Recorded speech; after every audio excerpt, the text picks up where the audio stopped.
Good morning, Rebecca. So, how are you feeling today? Great, I'm finally getting discharged. Ah, yes, you must be feeling very relieved about that.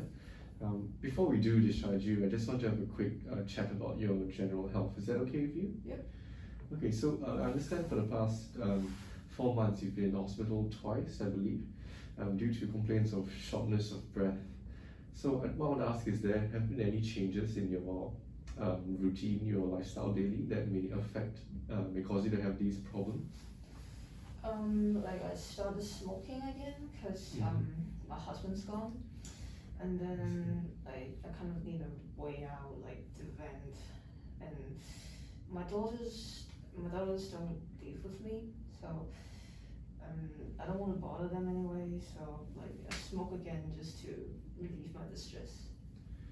I see. First, thank you so much for sharing that with me, Roberta. And honestly, I'm so sorry for the passing of your husband. It must be very difficult for you to go through. And I think it's good that you recognize that you're currently smoking out of stress. It's good that you know that you're doing that because of your passing of a loved one. And I just want to ask, is it okay if you continue this conversation? Yeah, sorry. Okay. Have you spoken to anyone about this recently? Um, Not really. Like some conversations with my daughters, but not very deep. Mm-hmm. And at that time, I just want to be alone. I don't feel like talking to anyone, so not really. I see. Well, it is important during times like this that we have someone to talk to about our feelings because unfortunately, when we do not vent properly, we tend to depend on coping mechanisms such as smoking. Um, if you don't mind me asking, when did you start smoking and how long have you been smoking? I started smoking when I was like 50, and then I stopped when I was like 45. I see. Okay, so really you've actually quit for some time since for about 20 to 30 years you've quit smoking, yeah? Yeah. So actually what made you quit back then? Because back then my daughters were growing up, and I'm kind of worried about their health because I know the secondhand smoke it's harmful to them. So I like for the sake of my daughter's health, I tried to quit because I think it's a good time to quit. So yeah, that's why I quit. So at the time, did your daughters know that you were smoking when you were younger? Yeah, they know that I'm They smoking. were aware of that, I see. Okay. Well, Roberta, I think that's very commendable. The fact that you managed to quit for so long, 20 to 30 years. Most people have an issue with quitting, like just say for like a year at most. Not 20 to 30 years is really quite a huge feat. You must really love your family and your daughters a lot, for to have the willpower to do that. So currently, do your daughters know that you have resumed and continue to smoke? Oh, I haven't talked to them directly on this thing, but sometimes when I play with my grandkids, they say that I stink. So I think my daughter kind of know that I started smoking again. I see. And so, what do you think your daughters might think about the fact that you're smoking again? Obviously, they will be worrying about my health, and I don't know. They're gonna persuade me to stop smoking, I guess. So, but I just don't know how. I see. Okay.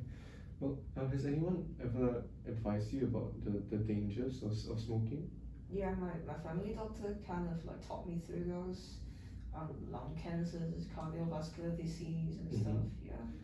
Well, that's absolutely correct. Smoking is related to all those diseases like cardiovascular disease and heart disease and all of that. I can pass you a couple of brochures regarding most of these, but essentially, with regards to your situation, I think your shortness of breath could be attributed to the smoking that you've recently picked up.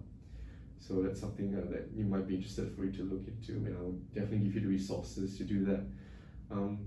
But right now, I just want to get like a general idea of your current thinking about your own smoking.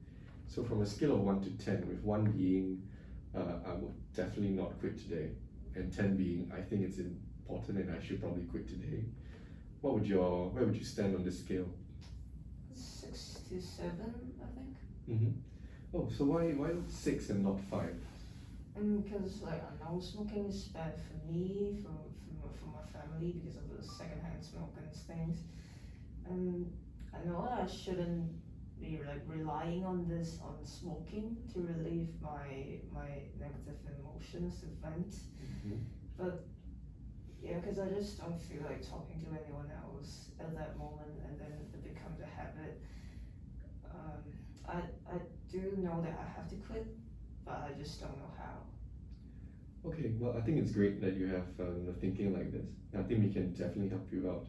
Would you like to hear more about how we can help patients such as yourself quit smoking? Yeah, sure.